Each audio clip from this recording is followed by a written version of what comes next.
வணக்கம், வாழ்க வளமுடன்.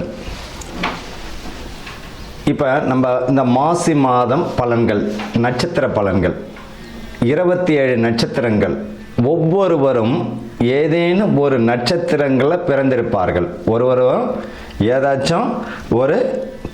ஏதேனும் ஒரு நட்சத்திரத்தில் பிறந்திருப்பார்கள். அப்படி ஒவ்வொரு நட்சத்திரத்திற்கும் ஏதாச்சும் ஒரு குணாதிசயம் உறுதியாக உண்டு. ஏதாச்சும் ஒரு குணாதிசயம் இருக்கும். 27 நட்சத்திரக்காரர்கள் ஏதோ ஒரு வித்தியாசம் இருக்கும். இந்த மாசி மாதத்தில் எந்த மாதிரியான பலன்கள் இந்த நட்சத்திரக்காரர்களுக்கு நடக்க போகுது? உங்களுடைய ஜனன ஜாதகத்தில் அஸ்வினி நட்சத்திரம்னா அதுதான் உங்களுடைய ஜென்ம நட்சத்திரம்.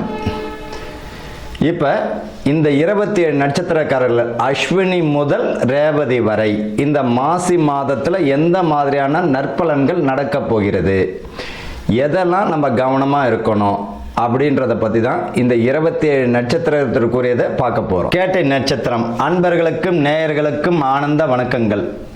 கேட்டை நட்சத்திரக்காரர்கள் புதன் பகவானினுடைய ஆதிக்கமுடைய நட்சத்திரம் கேட்டை.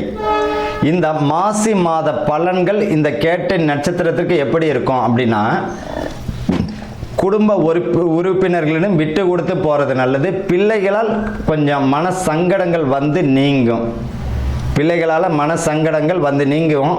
பிள்ளைகள் வழியில் உயர்வும் உண்டு. பிள்ளைகளினுடைய இடமாற்றம், ஊர் மாற்றம், இடமாற்றம், வேலை மாற்றம், பதவி பணி உயர்வு நிச்சயமாக உண்டு. இந்த மாதம் பிள்ளைகள் பார்த்தீங்கன்னா குழந்தை கருத்தரிக்கக்கூடிய மாதமாக இருக்கும். இது வரைக்கும் குழந்தை இல்லாமல் இருந்த தம்பதிகளுக்கு கருத்தரிக்கக்கூடிய அற்புதமான மாதம் யாருக்கு அப்படின்னா இந்த கேட்ட நட்சத்திரம் மாசி மாதம். திருமணங்கள் தடை தாமதம் அடைந்தவர்களுக்கு திருமண பாக்கியம் கைகூடும். பிள்ளைகள் புத்திர பாக்கியம் கிடைப்பதற்கு வாய்ப்புகள் உண்டு. கடன் வாங்கும் பொழுது 1க்கு 1000 முறை யோசித்து வாங்கிறது நல்லது. 10-15 கடை கட்டிருப்பார். 10-15 கடையிலையும் பார்த்தீங்கன்னா ஆள் வராமல் இருப்பான். ஆனால் இந்த மாசி மாதத்தில் அந்த வாடகைக்கு உங்களுக்கு வருவதற்கும் வாடகை நீங்கள் வாங்குவதற்கும் வாய்ப்புகள் உண்டு. சுப விரயங்களுக்கு பலனை தந்துவிடும். வாழ்த்துக்கள், வாழ்க வளமுடன்.